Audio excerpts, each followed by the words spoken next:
Meus amados e queridos, estamos aqui para dar continuidade ao estudo bíblico diário que temos feito na primeira epístola do apóstolo Paulo à igreja em Tessalônica. Estamos no capítulo 1 e hoje nós vamos meditar no verso 6 e o verso 7. Eu vou ler somente o versículo 6 do capítulo 1 de 1 Tessalonicenses, que diz assim: Com efeito vos tornaste imitadores nosso e do Senhor, tendo recebido a palavra, posto que em meio de muita tribulação, com a alegria do Espírito Santo.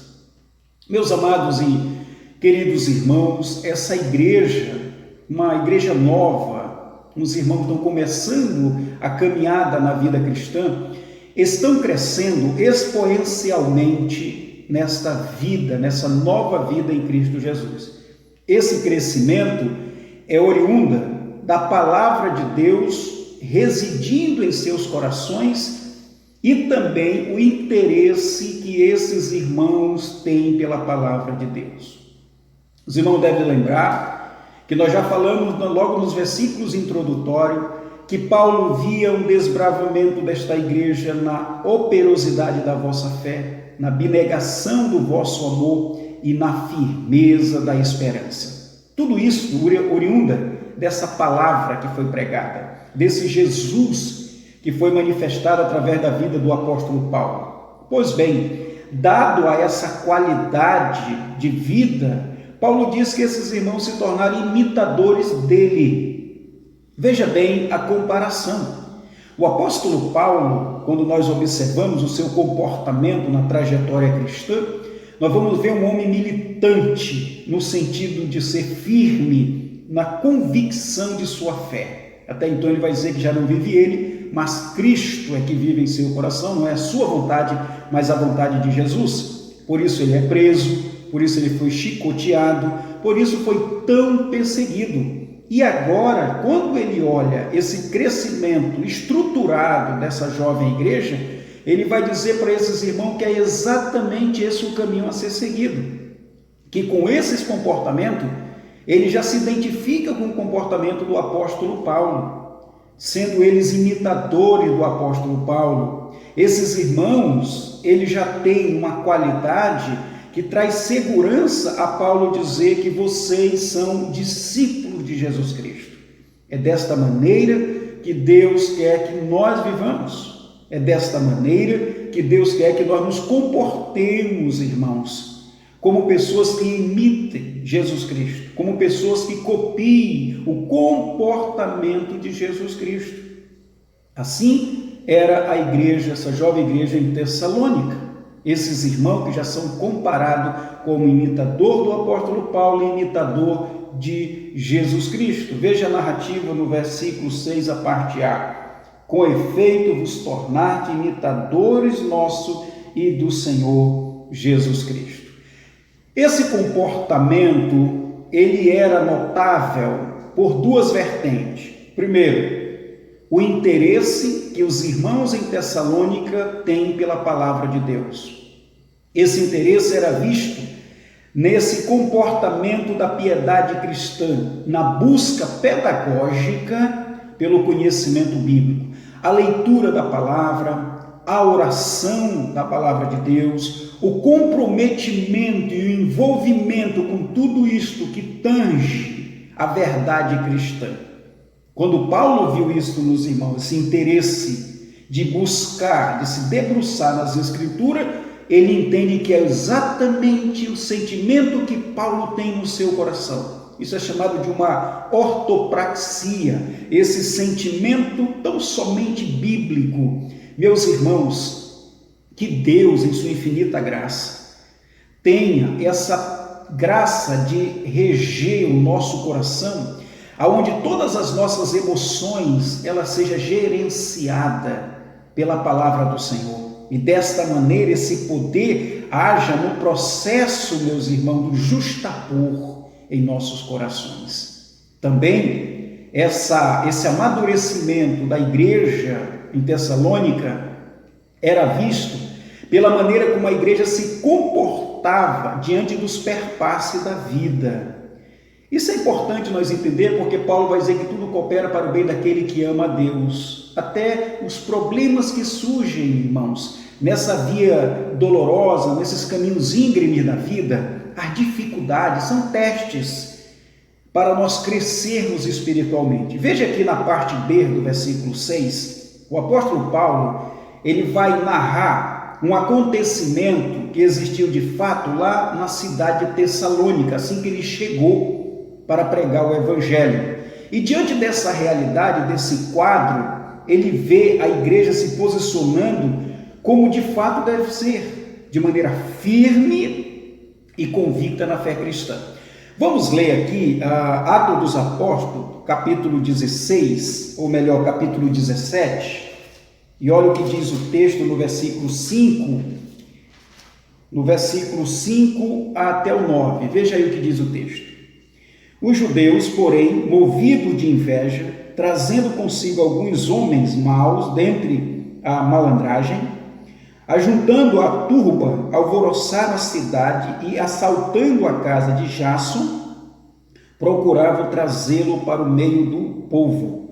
Porém, não os encontrando, arrastaram a Jasson e alguns irmãos perante as autoridades, clamando: estes que te transtornam o mundo chegaram também aqui, aos quais Jasson hospedou. Todos estes procedem contra os decretos do rei César, afirmando ser Jesus Cristo o rei. Tanto a multidão como as autoridades ficaram agitados ao ouvirem estas palavras. Contudo, soltaram a Jasson e aos mais, após terem recebido deles a fiança estipulada. O que acontece aqui é que os judeus militantes da lei mosaica vieram perseguir, dizendo que o apóstolo Paulo tinha transtornado a Ásia, continente asiático, e agora tinha chegado até aqui a Europa, e isso trouxe um alvoroço na cidade. Eles foram até a casa de um irmão chamado Jasson para pegar Paulo, açoitá-lo talvez, prejudicá-lo de alguma maneira, como eles já tinham feito em outros lugares, mas não encontrando, pegaram então os irmãos que estavam ali, entre eles o dono da casa, que era Jasson, e trouxeram as autoridades. Eles foram com certeza hostilizados pelas autoridades, maltratados pelas autoridades. Mas esses irmãos muito novos na fé, irmãos, continuaram firmes, eles não se amedrontaram, eles não se intimidaram diante do problema que eles estavam enfrentando por causa da fé que eles têm em Jesus Cristo. Pois bem, por isso o apóstolo Paulo diz exatamente isso na parte B do versículo 6, quando ele diz assim: tendo recebido a palavra, posto em meio de muita tribulação.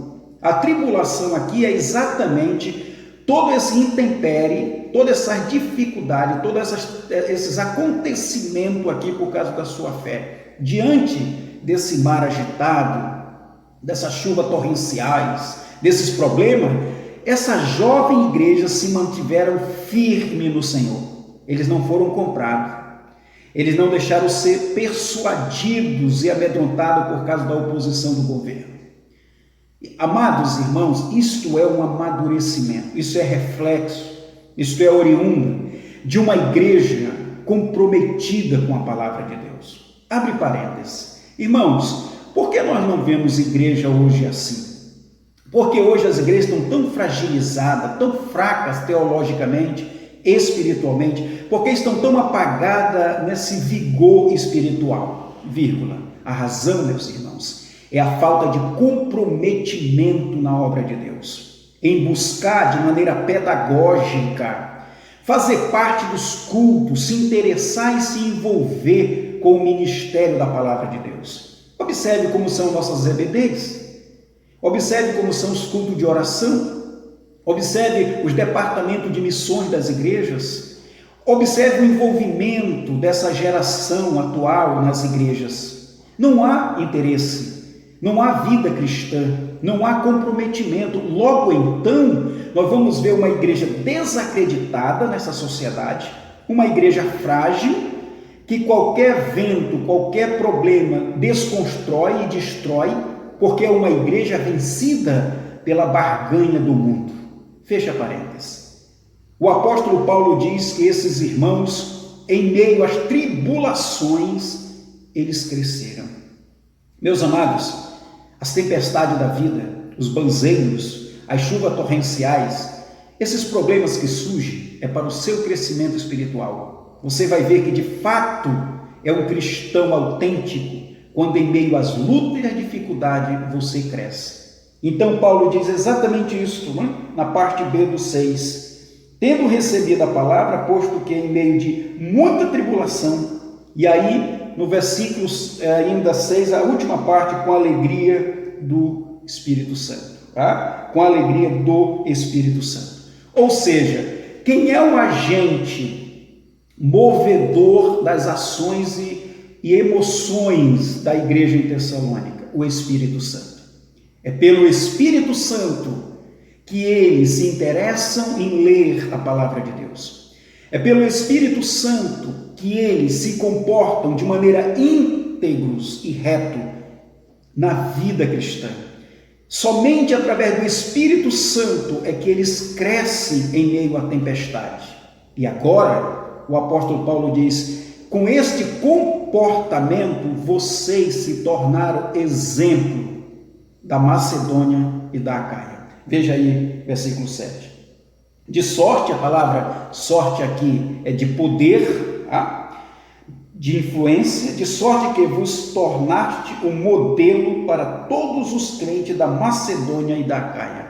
O modelo dos crentes. É desta maneira, é assim que nós devemos nos comportar como servo de Deus. Meus irmãos, a igreja é o modelo para todo procedimento. A igreja é o modelo da sociedade. A igreja é o modelo para todo o princípio epistemológico, social, ético, moral e assim sucessivamente. Fazendo um resumo e uma aplicação. Meus irmãos, a vida cristã, ela é feita, acima de tudo, pelo Espírito Santo. Como diz a última parte do 6. Pelo Espírito Santo, com a alegria do Espírito Santo. E pela alegria, disposição, ânimo do Espírito Santo, nós vamos nos envolver na igreja, nós vamos nos debruçar as Escrituras, nós vamos nos interessar a viver a vida e desenvolver a vida prática cristã. Pelo Espírito Santo, nós vamos crescer em meio à tribulação. Você está passando um tempo difícil, você está tendo muita turbulência na sua vida, é hora de crescer. E na vida cristã, nós nos tornamos exemplo em todas as áreas da nossa vida. Você como pai, você como mãe, você como filho, todo o segmento daquilo que é o processo sociológico do homem, nós nos tornamos modelo. Que Deus abençoe a todos os irmãos e que nós, assim como esta pequena igreja que está começando a caminhar na vida cristã, nós devemos também nos comportar desta maneira, queridos, fortalecido no poder do Espírito Santo. Que Deus te abençoe. Amém. Escondi tua palavra no meu coração, para não pecar contra ti. Escondi as tuas preciosas verdades dentro de mim. Eu não quero falhar, eu não quero jamais entristecer meu Jesus. Tua palavra é luz, tua palavra é paz, tua palavra é vida ao meu coração. Por isso em meu viver eu quero compreender, eu quero aceitar em mim o teu querer. Vem ajudar, meu Deus. Decidi obedecer, Senhor, em qualquer situação. Sei que tu vais ser comigo. Decidi que quero de hoje em diante ser sempre teu. Eu não quero falhar, eu não quero jamais entristecer meu Jesus. Tua palavra é luz, tua palavra é paz, tua palavra é vida ao meu coração. Por isso em meu viver eu quero compreender, eu quero aceitar em mim o teu querer. Vem ajudar, meu Deus. Tua palavra é luz, tua palavra palavra é vida ao meu coração. Por isso em Deus